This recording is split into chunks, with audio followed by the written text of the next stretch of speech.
नारायण नारायण। गीता प्रबोधिनी अध्याय 9 श्लोक संख्या 6 और 7। श्लोक संख्या 6। यथाकाशस्थितो नित्यं वायुः सर्वत्र गो महान् तथा सर्वाणि भूतानि मत्स्थानीत्युपधारय। अर्थ, जैसे सब जगह विचरने वाली महान वायु नित्य ही आकाश में स्थित रहती है, ऐसे ही संपूर्ण प्राणी मुझ में ही स्थित रहते हैं, ऐसा तुम मान लो। व्याख्या। जैसे वायु आकाश से ही उत्पन्न होती है, आकाश में ही स्थित रहती है तथा आकाश में ही लीन हो जाती है, अर्थात आकाश को छोड़कर वायु की स्वतंत्र सत्ता है ही नहीं। ऐसे ही संपूर्ण प्राणी भगवान से ही उत्पन्न होते हैं, भगवान में ही स्थित रहते हैं तथा भगवान में ही लीन हो जाते हैं, अर्थात भगवान को छोड़कर प्राणियों की स्वतंत्र सत्ता है ही नहीं।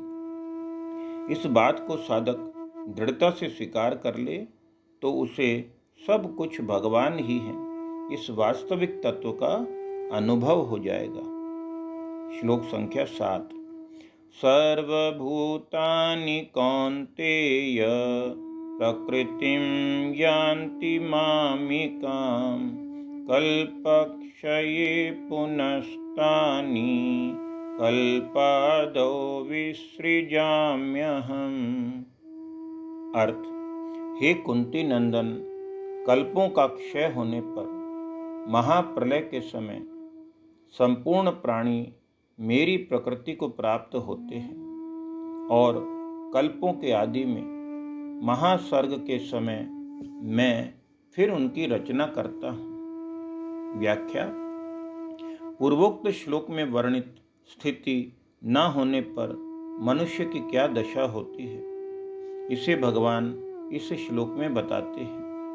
महाप्रलय के समय प्रकृति के परवश हुए संपूर्ण प्राणी अपने अपने कर्मों को लेकर भगवान की प्रकृति में लीन हो जाते हैं। प्रकृति में लीन हुए उन प्राणियों के कर्म जब परिपक्व होकर फल देने के लिए उन्मुख हो जाते हैं, तब भगवान में बहुश्याम प्रजायीय मैं अनेक रूपों में प्रकट हो जाऊं, ऐसा संकल्प हो जाता है और महासर्ग का आरंभ हो जाता है।